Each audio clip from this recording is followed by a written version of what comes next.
এর ব্যাপারে। মুভির সিন শুরু হয় বিশাখাপট্টনমের কিংপিন লজিস্টিক পোর্টে। পেছনে একটা ভয়েস আমাদের বলছে এই পোর্ট সরকারের থেকে 90 বছরের জন্য লিজ নিয়েছে সাইমন তার কোম্পানির নামে। এখানে বিভিন্ন ক্যাটাগরিতে প্রায় 14,000 লোক কাজ করে। কি কাজ? সব দামি দামি জিনিসের 2 নম্বর জিনিস ইম্পোর্ট এক্সপোর্ট, যার মাঝে সব থেকে বেশি লাভজনক বা দামি হলো ঘড়ি। এখানে কাজ করতে আসা সব লোকদের প্রথমে মেডিকেল টেস্ট নেওয়া হয়, কারণ জিগাইলে তারা বলে সেফটির জন্য।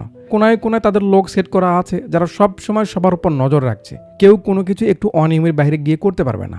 এই সব তথ্য দিচ্ছিল এই ভাই সাহেব এদের। কাকু বলে এসব আমরা জানি, আমাদের এক কনস্টেবলকে 8 বছর আগে পাঠিয়েছিলাম ওখানে, প্রথমে 1 মাস ভালোই খবর দিল, তারপর গায়েব হয়ে গেছে। যদি ওই একবারে ফিরে আসতে পারে ওর ব্যাপারে জানতে পারলে আমাদের জানাবি। তার মানে এরা পুলিশ, আর এই পুলিশের খবরই যে ওই পোর্টে কাজ করে। সে আরও বলে, হ্যাঁ 8 বছর আগে যাকে পাঠিয়েছো তার কি খোঁজ পাবে? আগে আমার কথা শোনো, শেষ তো হয়নি আমার কথা। ওখানে যত লোক আছে সবার বস হলো দয়ালান, যাকে সবাই দয়া বলে ডাকে। এন্ট্রি হয় মুভির সব থেকে ইন্টারেস্টিং ক্যারেক্টার সুবিন শাহির, অর্থাৎ দয়ার। নাহাম দয়া হলে কি হবে, দয়া মায়া মনে একটুও নেই। সাইমনের পরেই সে সবকিছু সামলায়, রাস্তায় যত বাধা আসুক সে দেখে নেয়। সাইমন মাঝে মাঝে পোর্টে আসে, তার ছেলে আর্জুন বাবার কাজে ইন্টারেস্টেড না, তাই নিজের জোরে কাস্টম অফিসার হয়েছে। কিন্তু বাপ তো সরকারি কোনো প্রবলেম হলে সে সাহায্য করে, বা বিজনেসে তার একটা আলাদা অবদান আছে।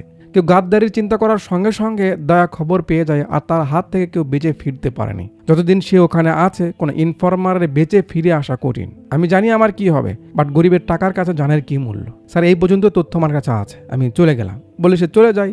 পরের দিন আর্জুন এসে দয়াকে কানে কানে কি যেন বলে, সে এসে সবাইকে জমা করে লেবার নাম্বার বলতে থাকে যাতে ওই লোকটাই বের হয়ে আসে। মানে সে যে পুলিশের লোক, খবর আর্জুন আগে পেয়েছে, সে তাকে জানালো। এখন গাদ্দারের শাস্তি কি হবে তা তো আন্দাজ করতে পারছেন। ওই সঙ্গে দয়া আরও একটা অ্যানাউন্স করে যে এখানে গত 8 বছর ধরে এক গাদ্দার পুলিশের কুত্তা লুকিয়ে আছে। সে তো ইচ্ছে করে বের হবে না, যে ধরিয়ে দিতে পারবে তাকে দেওয়া হবে 2 কোটি। তার মানে দয়ার পাওয়ার মোটামুটি বুঝতে পারছেন তো নাকি? মুভির টাইটেল ওঠে, আর তারপর সিন শুরু হয় চেন্নাই দেভা মেনশনে। 3টা ছেলে আসে মেনশনে উঠতে, তাদের নিয়ম কানুন বুঝে দিচ্ছে মেনশনের কেয়ারটেকার মুরব্বী। এরা রুমে যেতে যেতে রিসেপশনে একটা পুরনো ফোন দেখতে পায়, ধরতেই দারু রেগে যায়, এই ফোন আর কখনো ধরবি না, চল যায় এখান থেকে। তো এই যে মেনশন, এখানে হরেক রকমের মানুষ ভাড়া থাকে।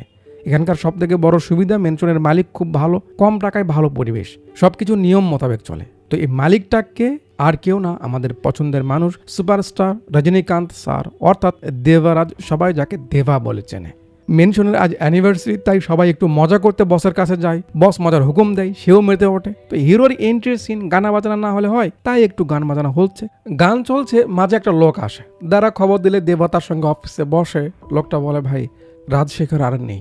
কি করে হলো? লোকটা বলে, হার্ট অ্যাটাক ছিল, সবাই তো তাই বলছে। সকালবেলা দেবা চলে আসে বিশাখাপট্টনমে রাজশেখরের ফিউনারেল। এখানে এন্ট্রি হয় মুভির অন্যতম আরেক ক্যারেক্টার শ্রুতি হাসান, অর্থাৎ প্রীতির। দেবা দেখছিল বলে প্রীতি এসে তাকে নিষেধ করে, বের হয়ে যেতে বলে। সবার সামনে দেবা কিছু বলে না, বের হয়ে মন খারাপ করে বসে থাকে। যে মারা গেছে সে দেবার সব থেকে জিগরি আপনজন, কাছের বন্ধু ছিল। প্রীতি বাবার দিকে চেয়ে থাকে, আর মনে পড়ে তাদের সময় কিভাবে পার হয়েছে। এনাকে তো চেনেন নাকি? সত্যরাজ, খুব ভালো মানের একজন অভিনেতা। প্রীতির আরও 2টা বোন আছে। বাপ মারা গেল মানে উপর থেকে ছায়া চলে গেল, কান্নাকাটি করছে। দেবা পিছু ছাড়েনি। বড় মানুষদের এটাই তো একটা বড় ব্যাপার যে তারা খুব সহজে তাদের ফিলিংস প্রকাশ করে না। শেষ কাজ হয়ে যায়, দেবা এখানে বসেছিল, একটা লোক এসে কাঁদতে কাঁদতে বলতে থাকে যে নিজে পড়াতো, আজ তাকে পড়ানো হইলো। কি হলো এটা, কেমনে হইলো? ইনি মিস্টার রবি। কে কি করে পরে জানতে পারবেন। দেবা শেখর কাকু যেখানে কাজ করতো সেখানে যায় তার ব্যাপারে একটু খোঁজ নিতে। তারা বলে সে অনেক আগেই তাদের কোম্পানি থেকে রিজাইন দিয়েছে। মাঝে মাঝে ক্যামেরা রবিকে দেখাচ্ছে। পরের দিন দেবার লোক পোস্টমর্টেম রিপোর্ট এনে বলে, ভাই যেটা পাবলিকালি দেখাচ্ছে সেটা ভুল, এটা দেখো। মানে তার বন্ধু এমনি এমনি মরেনি, তাকে মারা হয়েছে, কিন্তু এমন ভাবে যেন সবাই মনে করে এটা ন্যাচারাল ডেথ ছিল। দেয়া যে মানুষগুলোকে সাইজ করে তার কাছে উপর থেকে ফোন আসে যে এভাবে বডি এখানে সেখানে না ফেলে আগের মতো সাইজ করার অর্ডার দেয়। কথাটা মাথায় রাখেন, আগের মতো। পরের দিন দেবা প্রীতির সঙ্গে দেখা করে তাকে অরিজিনাল পোস্টমর্টেমের রিপোর্ট দেখায় যে তার বাপকে মারা হয়েছে। তাদেরও টার্গেট করতে পারে, তাই সে তাদের পিছে থাকতে চায়। কিন্তু প্রীতি দেবার কথা শুনতে চায় না। সে বলে, বদলা নিলে আমরা কি আমার বাপকে ফিরে পাবো? আমার কিছু লাগবে না, আপনি চলে যান, আপনাকে দেখতে চাই না। দেবা প্রথমে একটু চেয়ে থাকে, তারপরে হেসে ওঠে, যে হাসির পুরো ফ্যান আমরা।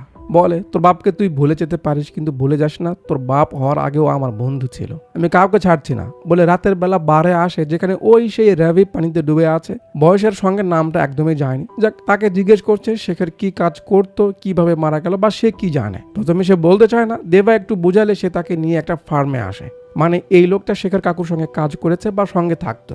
মুরব্বী বলে শেখর তার মেয়েদের নিয়ে খুব চিন্তিত ছিল, তাদের ভালোভাবে পড়াশোনা করাতে, ভালো ভবিষ্যৎ বানিয়ে দিতে অনেক টাকার দরকার ছিল, যা চাকরি দিয়ে সম্ভব ছিল না। এজন্য সে জব ছেড়ে দিয়ে রিসার্চ করতে লাগে, এমন কিছু ইনভেন্ট করতে চায় যেটা সরকারকে দিয়ে বড় একটা অ্যামাউন্ট নিতে পারবে বা নাম কামাতে পারবে। দিন রাত এক করে খাটতে লাগে, কিছু জিনিসের প্রয়োজন পড়ে যেগুলো ইললিগালি ইম্পোর্ট করে আনায়। তারপর অবশেষে একটা ইলেকট্রিক চেয়ার বানায়, যেখানে কোনো জানোয়ার বা প্রাণীকে রেখে লাইন দিলে সে কয়েক সেকেন্ডের মাঝে পুড়ে ছাই হয়ে যাবে, যেটা পরিবেশ বান্ধব ও স্বল্প ব্যয়ে জন্তু জানোয়ারকে ছাইয়ে পরিণত করতে পারবে। মানে যে প্রাণীগুলো মারা যায় তাদের তো ফেলে দিলে গন্ধ বের হয়, বা এখন যেভাবে পোড়ানো হয় সেটা তো পরিবেশ বান্ধব না। তার আবিষ্কার ভালো ছিল, কিন্তু অফিসার ভুল ধরে, যদি এটা ভুল মানুষের হাতে পড়ে তাহলে কি হবে। জাস্ট এটা কারণ দেখিয়ে তার ওই মেশিনের লাইসেন্স বাতিল করে দেয়, সঙ্গে সেটাও জব্দ করে নেয়।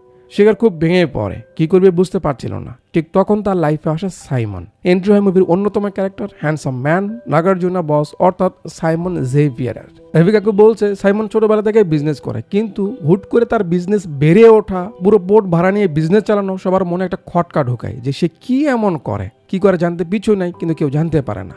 টাকা নাম শহরতের সঙ্গে সঙ্গে সে অনেক শত্রুও কামায়।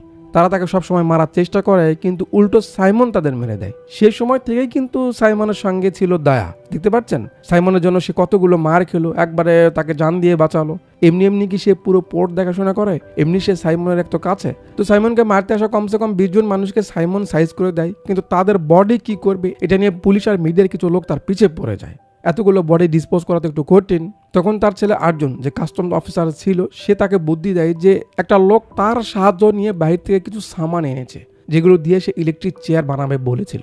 তার সঙ্গে আমার কথা হয়েছিল, এটা এতটা কাজের যে কোনো মানুষকে চেয়ারে বসে লাইন দিলে তুরির মাঝে একেবারে ছাই পরিণত হবে। আর্জুনের কথা শুনে সাইমন রাত শেখরকে উঠিয়ে আনে, কাজের অফার দেয়। শেখর কাকু বারণ করে যে আমি এটা বানিয়েছি জীবজন্তু মারা গেলে তাদের উপর ব্যবহার করার জন্য, কোনো মানুষকে জ্বালাতে নয়। সে না করলো আর এরা এটা শুনবে, এমনটা কি আর হয়? সাইমন প্রীতির বাকি 2 বোনকে আগে উঠিয়ে নিয়েছিল, তাদের জীবন রক্ষার্থে কাকু রাজি হয়। প্রথম টেস্ট ফেল হয়, বাট পরের টেস্ট কাজে আসে, আর সাইমন খুব খুশি হয়ে কাকুকে তার হয়ে কাজ করতে বলে। বিনিময়ে হাত ভর্তি টাকা সে পাবে।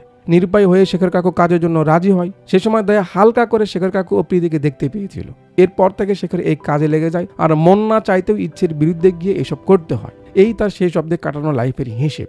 সব শুনে দেবার মাথায় কিছু ভাবনা এসেছে, সেম ভাবনা দয়ার মাথাও এসেছে। শেখরের সঙ্গে সে কাউকে দেখেছিল, সেই সময় সেখানে তার যে লোকেরা ছিল ডেকে বল, শেখরের সঙ্গে তো একটা মেয়েও ছিল না? ভাই, তার মানে ও ওর বাপের থেকে কিছু তো শিখেছে, চল যা ধরে নিয়ে আয় ওকে। দেবার মাথাতেও এটা এসেছে যে প্রীতিও যেহেতু তার বাপের সঙ্গে সবসময় ছিল, সেও তো এই কাজ করতে পারবে, তার মানে ওরা প্রীতির পিছে পড়বে। দয়ার লোক চলে আসে একটা হোস্টেলে, যেখানে প্রীতি তার বোনদের নিয়ে থাকে। এরা সরাসরি ভিতরে ঢুকে প্রীতিকে বের হয়ে আসতে বলে, কিন্তু প্রীতি আসছে না, কারণ সে বুঝতে পেরেছে ঝামেলা হবে। নয়তো দেবা ফোন করে বলেছে। যখন তারা চিল্লাপাল্লা করছিল, প্রীতি বাইরে আসে। জায়েদ খান কিছু করবে তার আগে দেবা চলে আসে, আর হাসি ঠাট্টা করতে করতে খেলানো শুরু করে। মানে হোস্টেলের মেয়েরা যেন ভয় না পায় আর কি। মেরে মুড়ে দেবা তাকে ধরে, বল কেন এসেছিস? সে বলে তাকে নিয়ে যেতে বলেছে কে? দয়া। দেবা প্রীতিকে নিয়ে তার সঙ্গে দয়ার কাছে চলে আসে এখানে। দেবা তাকে বলে সে শেখরের লোক, শেখরের সঙ্গে একসময় কাজ করতো, তারা এই কাজ করবে কারণ টাকার দরকার। প্রীতি তো এসব করবে না, আর দয়া দেবাকে এত সহজে বিশ্বাস করবে এটাও তো হয় না। তার লোকদের সব খুলে চেক করতে বলে এরা পুলিশের লোক কিনা। এরা তো জানে না কার কাছে যাচ্ছে, গায়ে হাত দিবে। দেবা তাদের ধরে ফেলে, কাজের দরকার, টাকার দরকার, তাই এসেছি, কাজ লাগলে বল, নয়তো উল্টো বলটা কিছু করিস না, বলিস না, সাইজ করে দেব। দয়া এদের এবার সিরিয়াসলি নাই, দুজনকে নিয়ে আসে ল্যাবে। বলে তার সামনে একটা বড় জ্বালাতে সে দেখতে চায় তারা সত্যিই পারে কিনা। দেবা তো এসব কিছু জানে না, সবাইকে বাইরে পাঠিয়ে প্রীতিকে বলে, তুমি তো এর আগে কাজ করেছো না, একটু ট্রাই করে দেখো, তোমাকে পারতেই হবে, এটা আমাদের জন্য জরুরি। প্রীতি বলে সে এখানে অনেক বেশি আসেনি, এসব ডিজিটাল করা হয়েছে, সে জানে না। দেবা তার লোকদের র্যাবের কাছে পাঠিয়েছে, সে মদ খাওয়া নিয়ে ব্যস্ত, সে কিছু বলতে পারছে না। শেষে প্রীতি মাথার উপর অনেক চাপ দিয়ে অনেক ট্রাই করে ফাইনালি কাজটা হয়ে যায়।